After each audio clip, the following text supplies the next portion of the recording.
Hi crafty friends, it's Tracy Hines, aka Nanner Banana, and in today's video we're making these really cute present hidden journal spots. Let me show you how they work.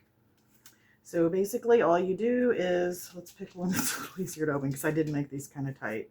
Okay, so you have your tags here that go in, and then I've just decorated this. I plan on this being glued down. If you didn't, you could put a writable surface on the back and clip it in.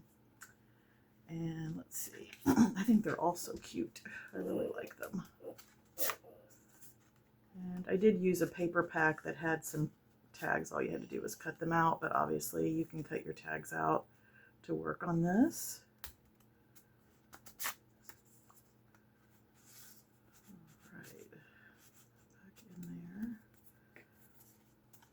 Tags are a little bit tight. You might want to adjust your tag size just a little bit. I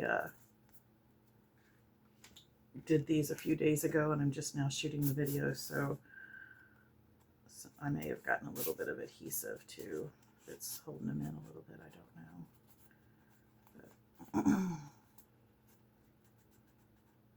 All right, there's that. I just think they're super cute. The tags are blank on the back, so you definitely can journal on the back of the tags if you like. So we're going to get started on these. Let me move these out of the way, and we'll pull over what we're going to be working on.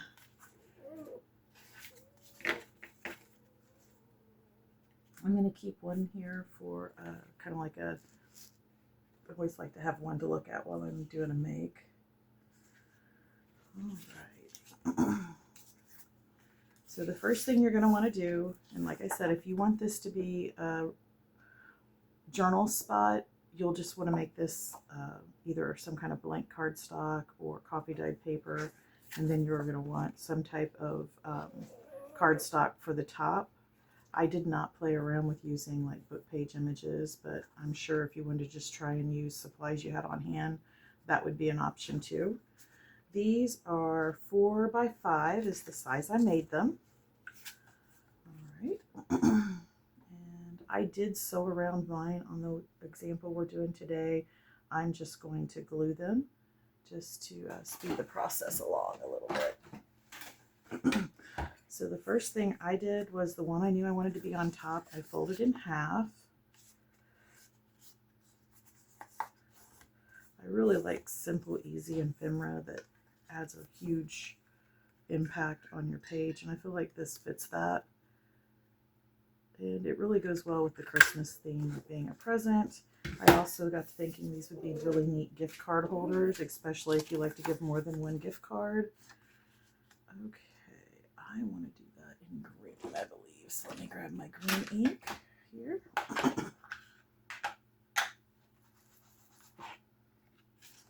Go ahead and ink around everything.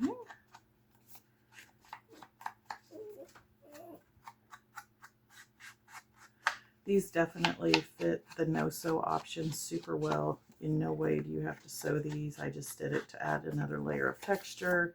I definitely, if you're not going to sew, even though we are putting ribbon on, would go ahead and ink down the spine of that just to add another little detail. And I like to do it on the inside too, so when I'm gluing it down, I've got a nice clear line to glue on. Okay, you don't have to, but if you want to go ahead and ink around the part of this that's going to show, you can. Not necessary though. And then I also like to ink the little ticket as well. Let's see, actually, since I'm going to be using red, I think I'm going to use red ink to ink my little ticket.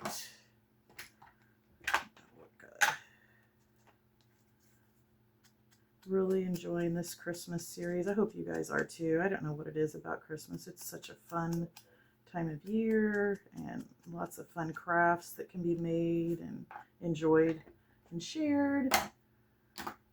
Definitely one of my favorite seasons.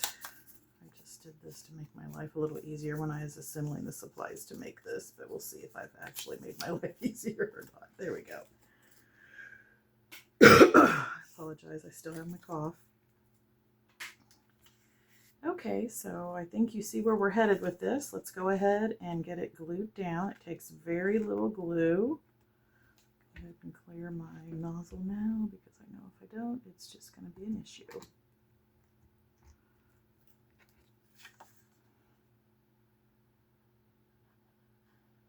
Takes very, very little glue, guys. So, I mean, unless you want to make these bigger, I would keep the glue to a real minimum. That way it doesn't impact your tags going in and out.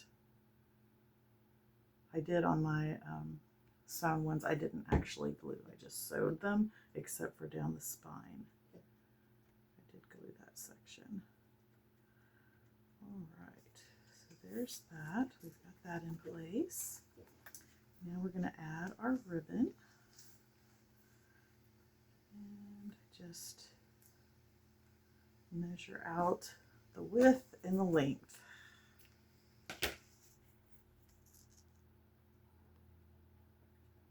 Fabri-Tac would probably be easier to use for this, but I forgot to bring my Fabri-Tac over, so I'm going to use what I have here, and hopefully it doesn't cause me too much grief in how long it takes to dry, but I'm going to let that get a little tacky before I place down the next ribbon. Let's see, right there. Okay.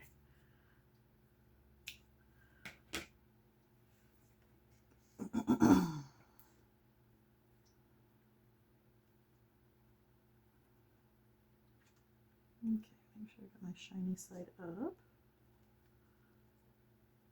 There's that. And I kind of just eyeballed it, but if you want it to be exact, line it up on your board and just go 2 inches in and draw a nice straight glue line if you're able.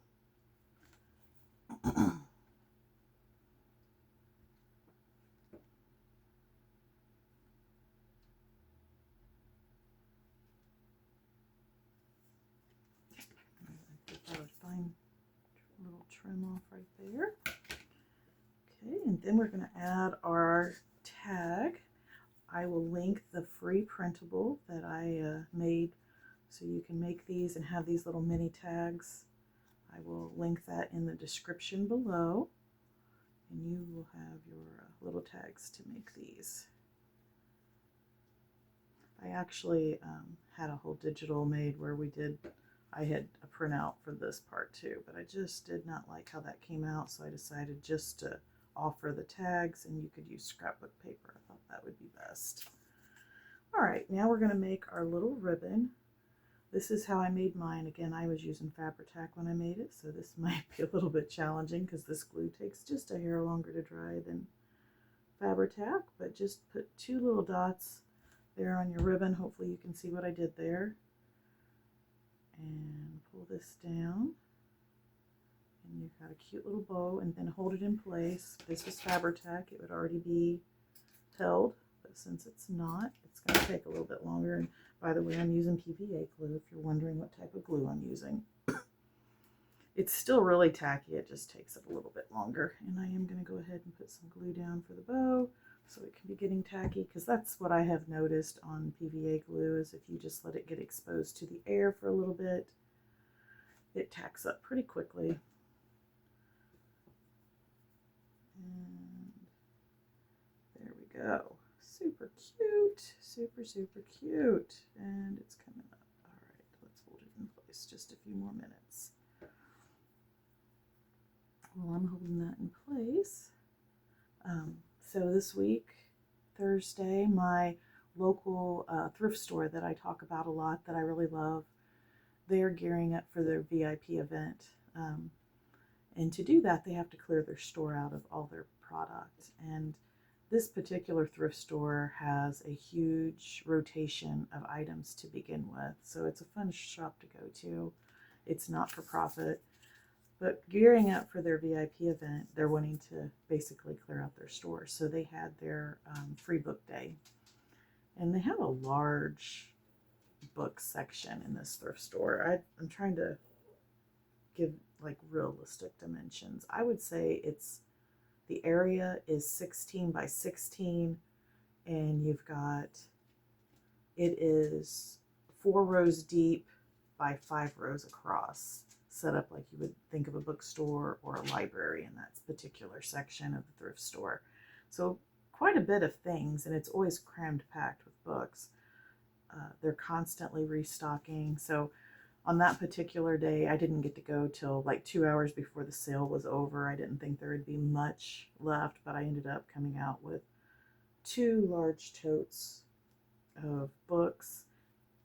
Keep in mind, not all of them will be used for journals. Some of them I literally purchased since they were free for the end pages. And some of them I purchased only for fussy cutting.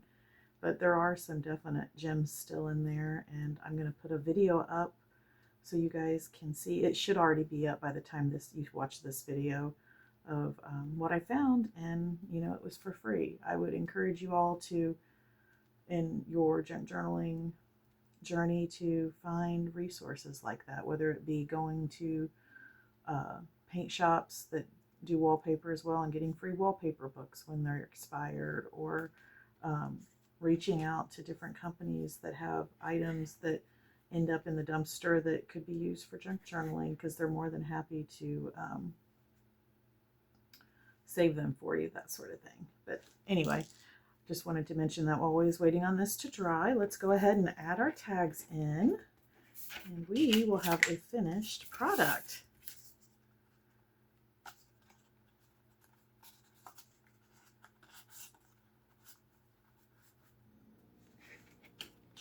I just think these are so cute. All right, guys, there you go. Let me know what you think if you're going to try making one of these. Don't forget to keep it cute, keep it crafty, and keep making something out of nothing. Bye.